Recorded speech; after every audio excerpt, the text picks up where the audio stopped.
Welcome to humanities honour है। Please like, share and subscribe. अब हमारा नेक्स्ट टॉपिक है लर्निंग फॉर चेंज।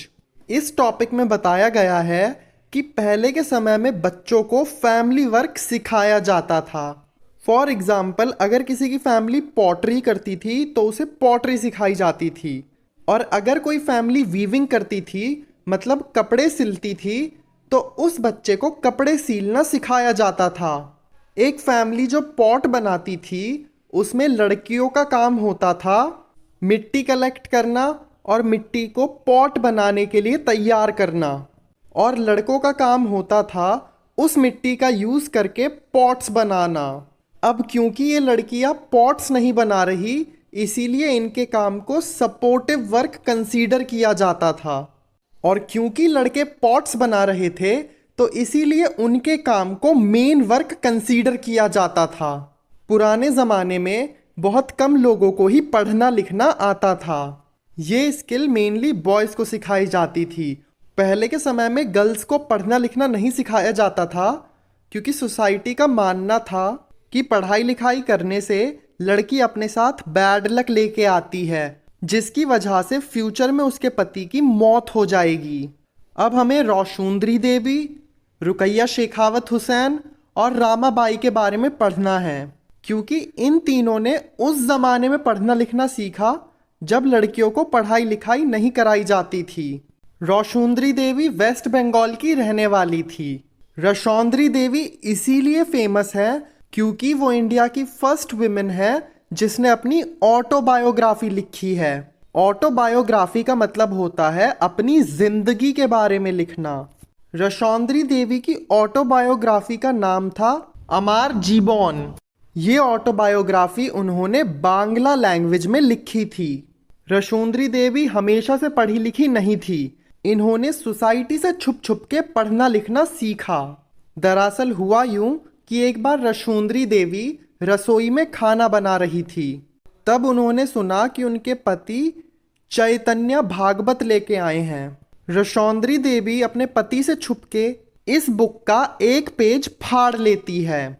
उन दिनों इनका बड़ा लड़का जिसका नाम बिपिन था वो अल्फ़ाबेट सीख रहा था, तो रोशुंदरी देवी अपने बेटे की ये अल्फ़ाबेट वाली बुक भी छुपा लेती है। तो अभी रोशुंदरी देवी के पास है चैतन्य भागवत का एक पन्ना और अपने बेटे की अल्फ़ाबेट वाली बुक। अब ये रोशुंदरी देवी दोनों को मैच कर करके पढ़ना लिखना सीखती है। जैसे इस फिगर को H बोला जाता है और इस फिगर को I बोला जाता है, मतलब ये हाई है। तो ऐसे कर करके उसने पढ़ना लिखना सीखा, और उसके बाद इन्होंने अपनी ऑटोबायोग्राफी लिखी जिसका नाम है अमार जीबन। नेक्स्ट हम बात करेंगे रुकैया शेखावत हुसैन के बारे में। इन्हें उर्दू लैंग्वेज की अच्छी खासी नॉलेज थी, लेकिन इन्हें इंग्लिश लैंग्वेज सीखने से रोका गया क्योंकि उस ज़माने में लोगों का मानना था इंग्लिश पढ़ने से उसे काफ़ी सारे न्यू आइडियाज़ आएंगे जिससे वो बगावत कर देगी। लेकिन इसके बावजूद भी इन्होंने अपने बड़े भाई और बहन की हेल्प से इंग्लिश लैंग्वेज सीखी। फिर अपनी इंग्लिश स्किल्स को टेस्ट करने के लिए इन्होंने 1905 में लिखी सुल्तानास ड्रीम। ये इनकी बहुत फेमस बुक है। हम अभी थोड़ी देर में इस बुक के बारे में पढ़ेंगे। फिर इन्होंने 1910 में कोलकाता में लड़कियों के लिए एक स्कूल खोला।